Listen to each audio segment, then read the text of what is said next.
एक समय राजा द्रौपद की लड़की द्रौपदी प्रतिदिन गंगा के ऊपर स्नानार्थ जाया करती थी। उसके पिता ने अपनी बेटी के लिए और अपनी रानियों के लिए घाट बना रखे थे, नहाने के लिए गंगा पर पक्के घाट बनवा रखे थे। तो प्रतिदिन द्रौपदी वहाँ स्नान के लिए जाया करती थी। सैकड़ों सहेली उसकी साथ जाती थी, नौकरानियाँ जाती थी। अब परमात्मा को हमारे भविष्य का भी पता है कि इस आत्मा पर आगे के बिजली गिरेगी, उसकी भी व्यवस्था वो पहले ही करवाता है। अब क्या किया परमात्मा ने, 100 छल छिद्र मैं करूं, तो वहाँ एक दिन एक अंधे महात्मा का रूप बना के परमात्मा वहाँ चले गए जहाँ द्रौपदी स्नान करने जाया करती थी। अब द्रौपदी अपनी सहेलियों के साथ वहाँ पहुँची। महात्मा अंधे थे, नहा रहे थे, उनके पास कोई अन्य वस्त्र नहीं था, ओनली एक लंगोट था जो उसने बांध रखा था, और कोई वस्त्र नहीं था, गर्मियों के दिन थे।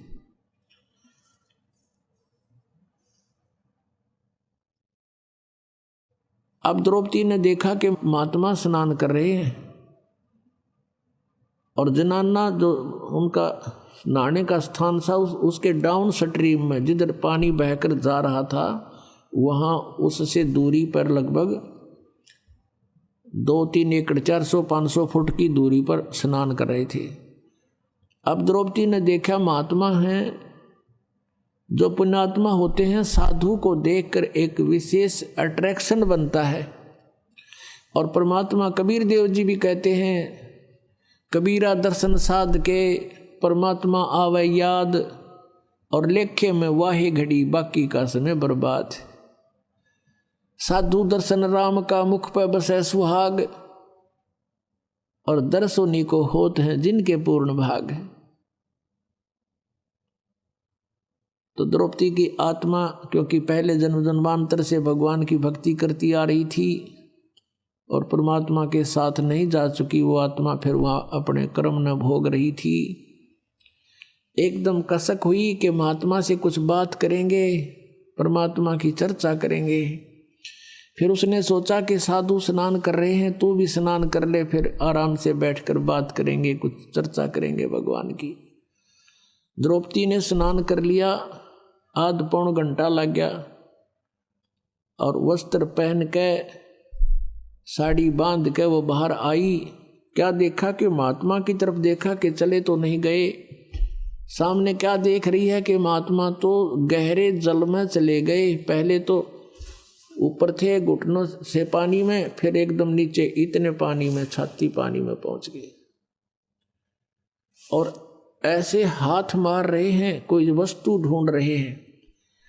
द्रौपदी ने ध्यान से देखा कि महात्मा के पास कोई वस्त्र नहीं है, बाहर भी वस्त्र नहीं है किनारे पर, और एक ही लंगोट बांध रखा था, वो पुराना होने से उसका धागा टूट गया और वो बह गया पानी में। शर्म के मारे वो महात्मा और छाती से ऊपर तक जल में प्रवेश कर गया कि इधर बहन बेटियां स्नान कर रही हैं। आवाज से उसने महसूस किया। अब उन्होंने आइडिया लगाया द्रौपदी ने कि ये महात्मा अंधा है, इसको दिख नहीं रहा, इसी कारण से इधर गलत स्थान पर आ गया, नहीं तो इधर कोई पुरुष नहीं आता, ये अनजानपने में आ गया। यदि वहाँ कोई आसपास पुरुष आ जाता तो उसको सजा देते थे। उसको महसूस हुआ कि ये महात्मा आंखों वाला नहीं है, नहीं तो इधर नहीं आता।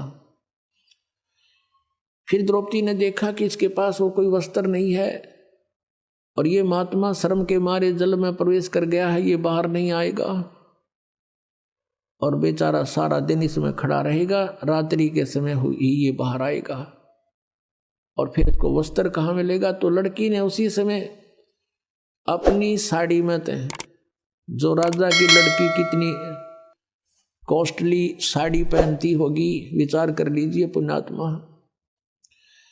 और इसको कहते हैं कि लूट सको तो लूटियो, राम नाम की लूट पीछे फिर पछताओगे, प्राण जहांगे छूट। अब इसको लूट कहते हैं। भगवान को कैसे लूटना है?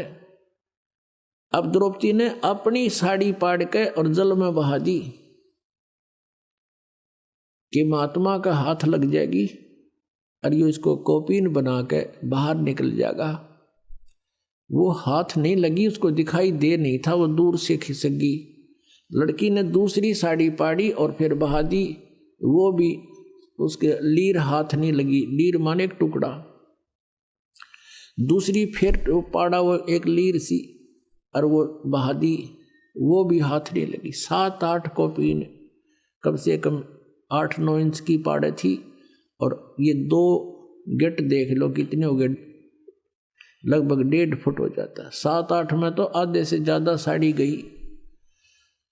फिर उसने सोचा कि महात्मा है, पिता के समान है और ऐसे कोई यूज नहीं, मैं दूर से शर्म के मारी मैं भी दूर से डाल रही हूं। तो लड़की ने एक लकड़ी देखी लंबी, उस लकड़ी के एक और लीर पाड़ कर अपने साड़ी की एक टुकड़ा और उस लकड़ी का लपेट लिया और नू लटका लिया आधे से ज्यादा। और धीरे धीरे जाकर के उस महात्मा जैसे हाथ मार रहा था ऐसे खोज रहा था, उसके आसपास कर दी। और वो कपड़ा जो ही उसके हाथ लगा उसने तुरंत पकड़ दिया मजबूती से। वाह भगवान, बड़ी सुनी मेरी।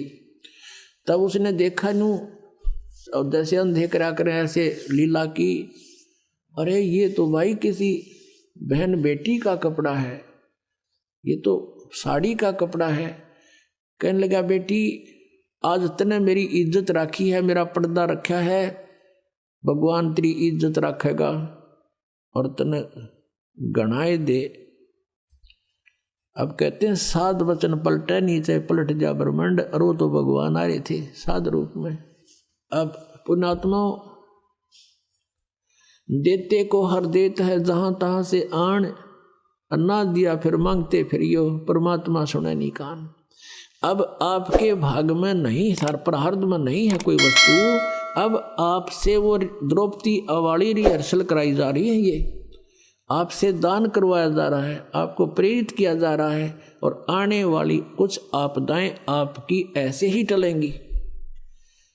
अब उसका अर्जुन से विवाह हो गया द्रौपदी का, फिर कुछ ऐसे सर्कमस्टांस हो गए कि उनका चचेरा भाई था अर्जुन और का दुर्योधन, और उस समय राजा युधिष्ठिर राज्य करता था और दुर्योधन और के पास राज्य नहीं था। राजा युधिष्ठिर ने यानी अर्जुन के बड़े भाई ने एक बहुत बड़ा महल बनाया था, उन सभी ने मिलकर अर्जुन और ने शीशा उसमें लगा दिया। इतना बढ़िया महल बनाया कि सामने वाले को ये नहीं पता लगे या डोर है या खाली है या कोई शीशा लगा है। और दुर्योधन उनके ताऊ के लड़के थे युधिष्ठिर अर्जुन के। दुर्योधन एक दिन उस महल में चला गया और द्रौपदी वहां सामने खड़ी थी। जैसे वो आगे को चला उसने शीशा दिखा को नहीं, वो इस तरह का बना था कि जैसे शीशा है नहीं। तो उसके टक्कर लग गई, टक्कर लग के एकदम पड़ गया। द्रौपदी हंसी और टोंट कस दिया कि अंधों की अंधी ही संतान होती है। अब धृतराष्ट्र अंधे थे दुर्योधन के पिता, तो इस बात की वो काली गणी मान गया, गढ़ा दुख मान गया कि इसने बहुत बूढ़ी बात कह दी। और जबकि वो तो देवर भाभी थे, छोटी मोटी हंसी मजाक आम कर लिया करते थे। परमात्मा कबीर जी कहते हैं, सोना संत और सजन टूट जुड़े 100 बार, और दुर्जन और पाका कलश एक धक दरार। सोने को तोड़ दिया, आभूषण कुछ बना रखा है उसने, उसको तोड़ दिया और फिर जोड़ दे, उसमें कहीं पर भी निशान अलग दिखाई नहीं देता, वैसा ही हो जाता है। और संत भक्त आपस में कवासनी हो जाए तो वो अंदर द्वेष नहीं रखते, किसी ने मार दूंगा, इसकी टांग तोड़ दूंगा, रिब कान दे, नहीं, कवा सुनी होगी, फिर उसे याद भी ना करे इसने मेरे तो गाली दी थी, आवे को ने याद, उनका स्वभाव ऐसा होता है। और ऐसे ही सज्जन पुरुष, अच्छी आत्माएं भी ऐसी ही होती हैं।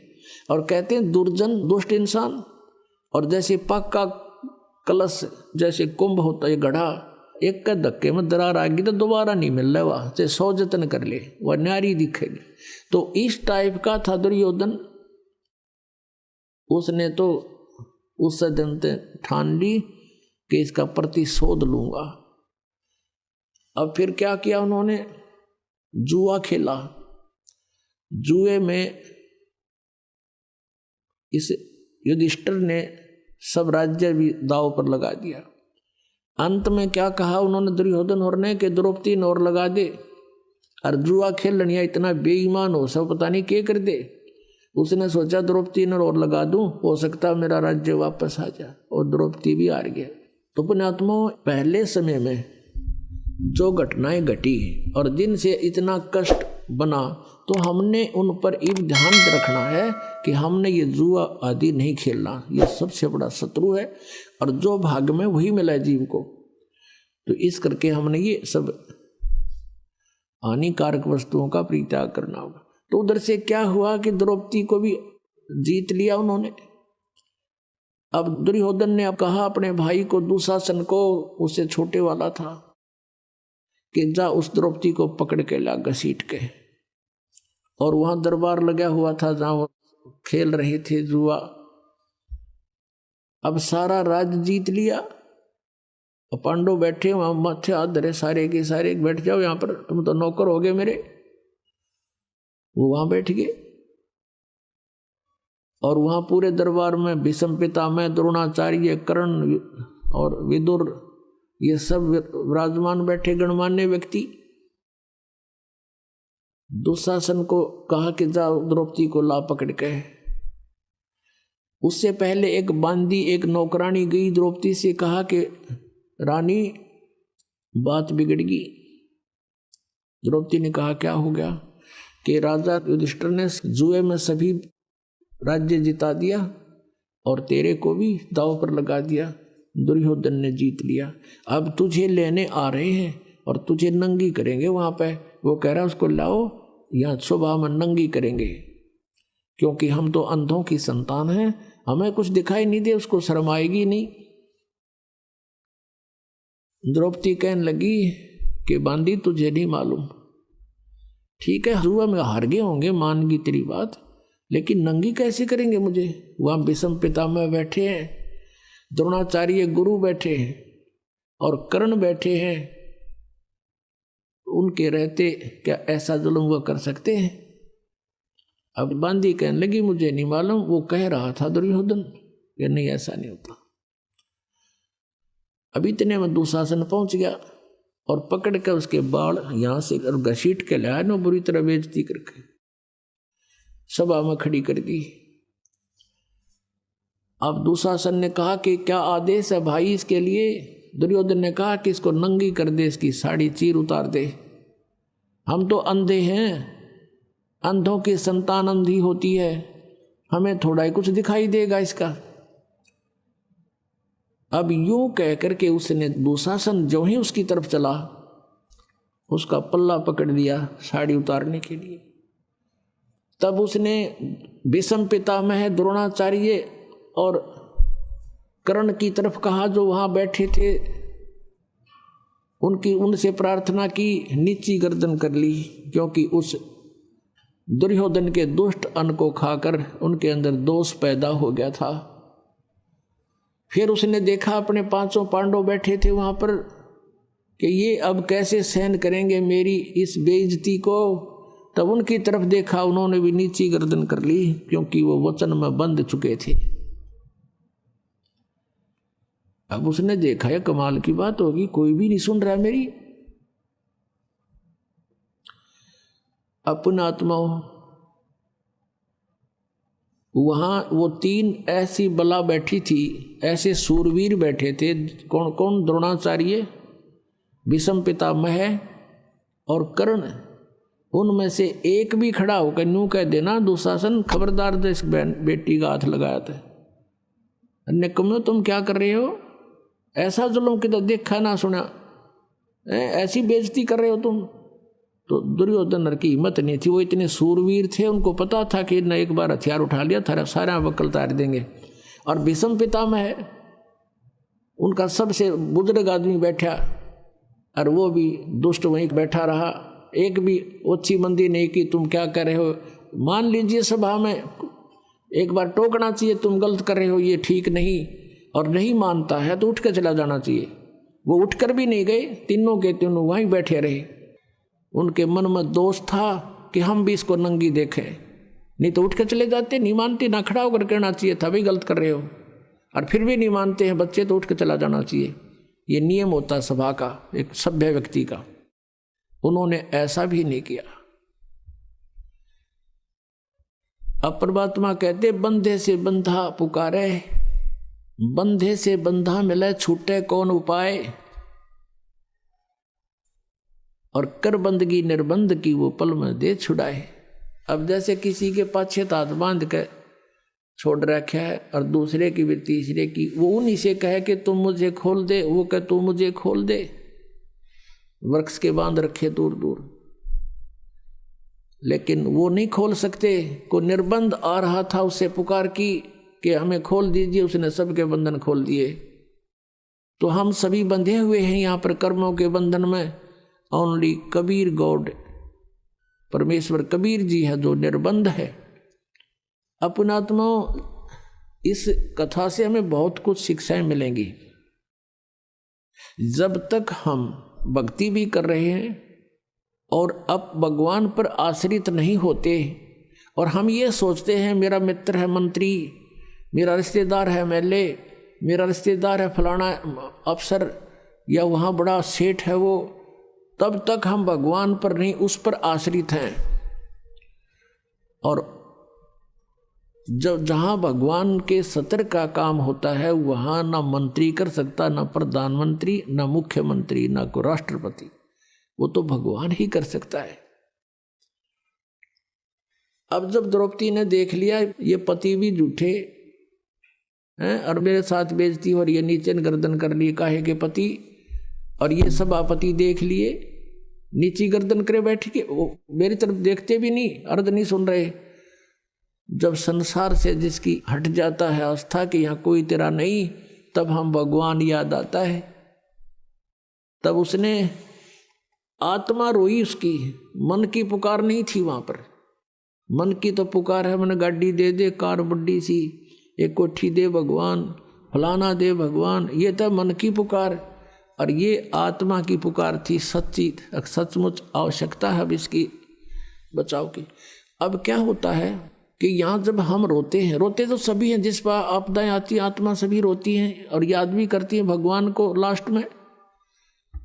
तो क्या होता है, हमारी पुकार जाती है धर्मराज के दरबार में, जो यहाँ का लेखा जोखा करता, अकाउंट करता हम सबका। और वहाँ जब पुकार जाती है तो वहाँ आसपास बहुत जोर की शोर हो जाता है उस चिल्लाहट का। तो उसी समय धर्मराज देखता है कि किस नंबर की आत्मा पर क्या आपत्ति है, और मैं उसका कोई पिछला पुण्य है कि नहीं किसी संचित कर्म में भी। फिर वो देखता है कि उसका यदि कोई पुण्य है तो वहां से फिर वो पुण्य का प्रतिफल नीचे आता है, और पूर्ण परमात्मा ही उसी को आधार बना के उस पुण्य के आधार से उसकी रक्षा करता है। करता वही है पूर्ण परमात्मा ही। और वो अपना नाम नहीं लेते। कहते हैं 184 जीव को और साहेब भोजन देत, 184 पोखता, वो अपना नाम नहीं लेते। अपना नाम नहीं लेने आता, उसका बहाना बना दिया, उसको ऐसे मिल गया, उसको ऐसे मिल गया, वो करा वही रहा है सारा कुछ। तो वहां से वापस आती है, तो इसकी पुकार पहुंची द्रौपदी की वहां, और उसकी वहां फाइल खुल गई, वो सीडी ऑन होगी उसके पुण्य कर्मों की। तो उसमें देखा धर्मराज ने कि एक इसने परम संत को सुपात्र को, और जिसको आवश्यकता थी एक साड़ी का टुकड़ा दे रखा है, और उस संत ने उसको आशीर्वाद दे रखे है, उसका ढेर लग गया है। तो वहां से क्या था, जैसे श्री कृष्ण जी जो थे पांडवों के गुरु थे, आध्यात्मिक गुरु। जैसे गीता जी अध्याय नंबर 2 के श्लोक नंबर 7 में अर्जुन कहता है कि मैं आपका शिष्य हूं और आप हमारे गुरु हो, आचार्य हो, और मैं मुझे जो आज्ञा दो, जो मेरा हित हो वो बताइए, मेरी बुद्धि काम नहीं कर रही है। तो श्री कृष्ण जी गुरु थे। करे करावे साइया मन में लहर उठा, दादू सिर धर जीव के आप बगल हो जा।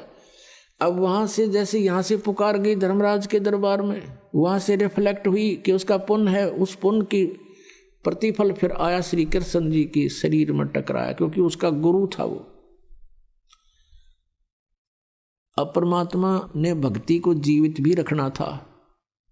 काल चाहता है कि ये भक्तिहीन हो जाए, इनका कोई काम सरे नहीं भगवान की भक्ति से, इसलिए शास्त्र विरुद्ध साधना शुरू करवा रखी है इसने, तो ये नास्तिक हो जाए। और परमात्मा का प्रयत्न रहा है, क्योंकि कलयुग तक यह भक्ति घसीट के लानी थी भगवान ने, कबीर साहब ने।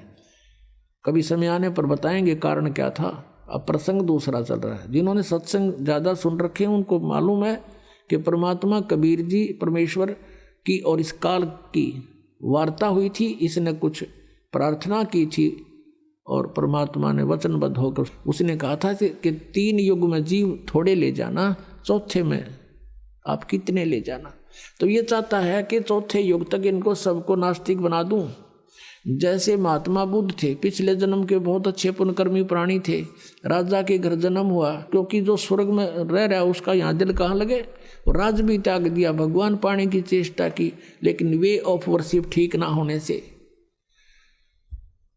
उनके वचन में शब्द में शक्ति थी पूर्व जन्म की, लेकिन वे ऑफ वर्शिप ठीक नहीं थी। उसने अपनी वचन की शक्ति यानी शब्द की शक्तियों से वो प्रभाव था उसके वक्तव्य में, जिस कारण से लाखों लोगों को संग लगा लिया, लेकिन उनके द्वारा बताई गई भक्ति विधि से किसी को आध्यात्मिक लाभ नहीं हुआ, तो सभी नास्तिक हो गए। पूरा चीन और पूरा रूस ये सब बौद्धिक धर्म को मानने वाले थे, बौद्ध धर्म को, आज सारे नास्तिक हो गए। काल यही चाहता कि नास्तिक हो जाए, फिर सुना ही नहीं भगवान के बारे में, कटा टंटा। और परमात्मा चाह रहे थे कि किसी प्रकार यह भक्ति इस प्राइम टाइम तक पहुंच जा, आस्था बनी रहे प्यारी आत्माओं की भगवान में। तो इस तरह के उदाहरण वो स्वयं करके गए थे, और मर्यादा भी बनानी थी कि गुरु के बिना काम नहीं होना। अब श्री कृष्ण उनके गुरु थे। श्री कृष्ण तो रुक्मिणी के साथ शतरंज खेल रहा था, बता क्या का गुरु था वो।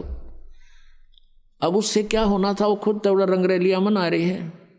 अब लेकिन परमात्मा ने तो वो जो कार्य विधिवत करवाना और इसको जीवित रखना था कि गुरु के बिना मैं काम नहीं करूंगा तुम्हारा।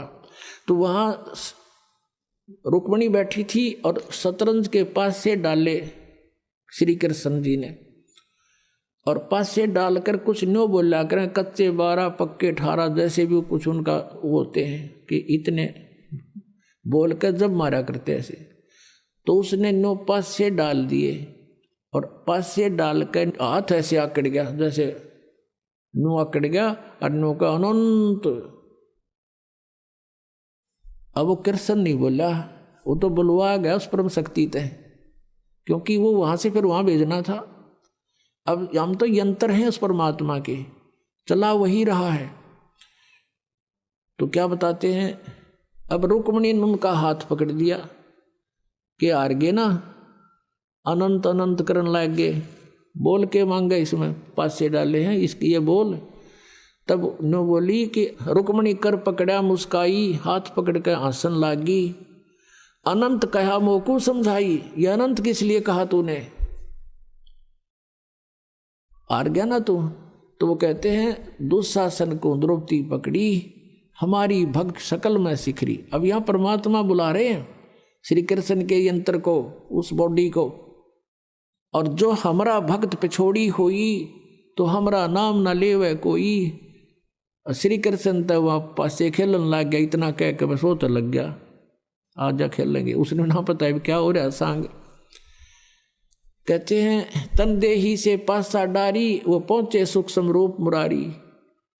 मुरारी माने राक्षसों पाप रूपी कर्मों का नाशक। वो कबीर परमेश्वर वहां पहुंचे, कृष्ण तो वहां पास से खेल रहा था। ऐसे खेलने लगा शतरंज उसने ये आदमी को ना कि क्या था ना, जैसे गीता में वो काल बढ़ के इसमें बोल गया सारी गीता जी को, उसको पता ही नहीं मैंने क्या बोला था। और परमात्मा अपने आप वहां रिमोट से बुलवाते, वो किसी के शरीर का आश्रय नहीं लेते। अब उधर से दुशासन लगा साड़ी को उतारने, खेचत खेचत खेच कसी सा सिर पर बैठे हैं जगदीशा। द्रौपदा को दिन ने लीर जाके अंत बढ़ाए चीर। खेचत खेचत खेच कसी सा सिर पर बैठे हैं जगदीशा। द्रौपदा के चीर बढ़ाए शंख शंखों पार नहीं पाए। अब इतना तगड़ा था दुशासन, कहते 1000 हाथियों की ताकत थी उसमें, इतना पावरफुल। जैसे आजकल जैसे कहते हैं ना 4 हॉर्स पावर की मोटर है या 10 हॉर्स पावर की है, तो वो 1000 हॉर्स पावर की मोटर समझ लो दुशासन को।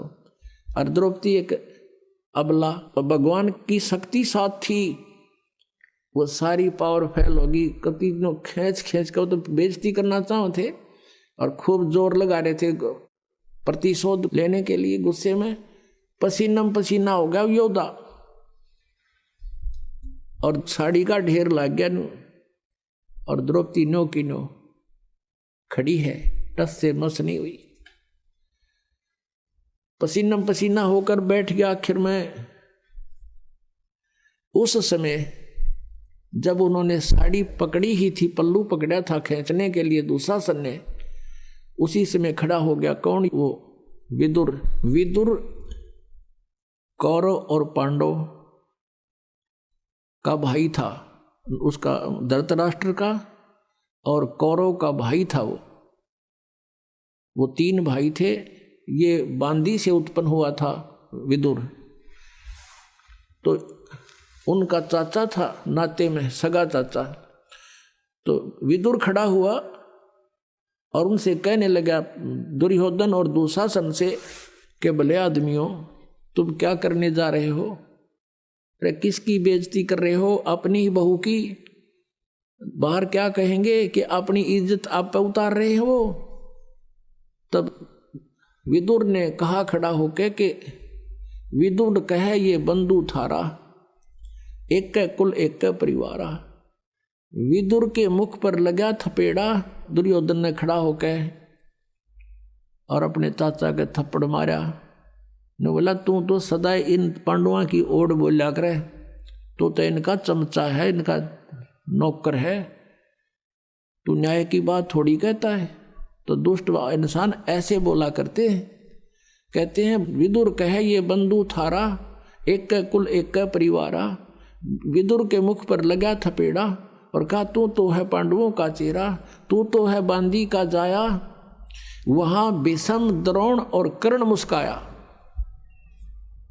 अपने आत्माओं देखो, इनको महापुरुष कहा करते, मेरा दादा भीष्म नू था, कर्ण ये था, द्रोणाचार्य तो गुरु थे उनके। और गुरु बैठे वहां पर तीनों दांतरे का डन लग गया। जब दुर्योधन ने अपने चाचा के थप्पड़ मारा और जब ये कहा कि तू तो बांदी का पुत्र है और तू तो इनका चमचा है, गुलाम है तू, उस समय कहते हैं तू तो है बांदी का जाया। ये कहा जब भीष्म द्रोण और कर्ण मुस्काया, हंसन लग गए वह तीनों। जबकि खड़ा हो जाना चाहिए था, निकम्मे अपने चाचा का नहीं हाथ कर दिया, तो उन्हें शर्म नहीं आई? खबरदार जैसी। और उनका 2 धराओं धड़ा के और छुटवा देती उस बेटी को, जा बेटा अपने घर ने। तो वो दांदरे काट दें। ये महापुरुष थे। ये था हमारा महाभारत, जिसने पढ़ पढ़ के आज तक हम बहरे हो गए। ये कथाएं थी इसके अंदर। तो वहाँ रोल देखो एक महापुरुष का। ये होते हैं सभा के अंदर जो पंच होने चाहिए। अपनी सच्ची बात कहे, कोई धमकावे चाहे मारो छोड़ो, फिर उठ कर चला जाओ। उधर उठ कर चला गया, ठीक है, अभी इतनी उसकी सामर्थ्य था, उतना कह दिया उसने। अब बात आई गई हुई। अब कुछ दिनों के बाद श्री कृष्ण आए। श्री कृष्ण से बताया द्रौपदी ने कि भगवान आपने बड़ी इज्जत रखी, मैंने आपको याद किया, क्योंकि गुरु को याद किया जाता है, और आपने मेरी इज्जत रख दी। और कृष्ण जी को पता भी कोई नहीं कि हो गया कहानी हुआ। राम के श्री कृष्ण ने साड़ी बढ़ा दी, तो फिर बताई गई सारी बातें कि ऐसे ऐसे हुआ था, ऐसे ऐसे हुआ था, और आपने ऐसी दया करी, साड़ी इतना ढेर लग गया, साड़ी खत्म नहीं हुई। अब भगवान श्री कृष्ण पिछले जन्म का भी साधक था और उनकी भी दिव्य दृष्टि काम करे थी। अपनी दिव्य दृष्टि से श्री कृष्ण ने देखा कि ओहो, तो द्रौपदी ने पूछा कि गुरुवर मुझे किस पुण्य का फल मिला ये। तब श्री कृष्ण ने अपनी दूरबीन से देखा, दिव्य दृष्टि से देखा, उसके प्रारब्ध में झांक के। ये तो आम आदमी देख लेते थे, पहले इतनी अच्छी आत्मा होती थी। जैसे कहते हैं धृतराष्ट्र ने, ऐसे कोई कथा फिर बताएंगे, प्रसंग बदल जाएगा। तो अब उसने देखा कि द्रौपदी तूने एक अंधे महात्मा को एक साड़ी का टुकड़ा पाड़ के दिया था, और उस अंधे को दिया हुआ दान तेरा यूं फल गया, उसका प्रतिफल है ये। तब उसको याद आया को तेरे की। अब पुण्यात्माओं देखो बात कहाँ से ध्यान देना, जब वो साड़ी पाड़ रही थी, अपनी राजा की लड़की अपनी साड़ी को फाड़ फाड़ कर डाल रही थी, तो उस समय वो अपनी नौकरानी को भी कह सकती थी कि तू एक साड़ी का टुकड़ा पाड़ के डाल दे महात्मा को, और नौकरानी तुरंत पाड़ के डाल देती। उसको पता था कि राजा की लड़की है, जाते 4 देगी तेरे तई नए नए बढ़िया साड़ी। लेकिन नहीं, इतना ज्ञान दिया जाता था बच्चों को कि मैं जो रोटी खाऊंगा मेरा पेट भरेगा, मैं दान करूंगी तो मुझे मिलेगा, उसको इतना भी मालूम था। तो इसको कहते हैं लूट सके तो लूट ले, राम नाम की लूट। अब जैसे आप यहाँ सेवा करते हो, आपकी इच्छा ना हो कि यूँ मेरी सेवा करे, तो आपको वो लूट रहा है। जहाँ तक आपकी पार बस आप अपने हाथों से सेवा करने की चेष्टा करें, जितनी भी हो जाए, और दान करें अपने हाथ से, अपनी कमाई से, वो आपको ही मिलेगा। तो कहते हैं जब तक माता पिता के अधीन है बच्चे, तब तक वो दान करते हैं, तो भले ही वो माता पिता का ही है, लेकिन जिसने दान अपने निमित्त से किया है उसी को फल मिलता है। अब द्रौपदी कहती है कि हे भगवान, एक छोटी सी लीर पाड़ कर दी थी मैंने, उसका इतना फल मिल गया, इज्जत रख दी मेरी, साड़ी तो देखी जा, लेकिन आज जो मेरी इज्जत रही है उसकी तो कोई कीमत नहीं। तब कहते हैं कि एक लीर के कारण मेरे हो गए चीर अपार, जब मैं पहले जानती तो सबके में देती वार। इसे महापुरुष को और एक इतना दान करने से आज मेरी इतनी इज्जत रही है, यदि मुझे पहले पता लग जाता तो ना जाने क्या न्यौछावर कर देती उस महापुरुष के लिए। तो पुण्यात्माओं, परमात्मा को पता था कि इसका और कोई ऐसा संस्कार नहीं है जहाँ उस समय इसकी रक्षा हो सके। नाम इसने ले नहीं रखा, क्योंकि रानी बन गई अंडी पाकेगी, और जब दुर्गति होगी, जब भगवान याद आता है तो इसे दयालु है परमात्मा, ये पहले ही प्रबंध करा देते हैं। और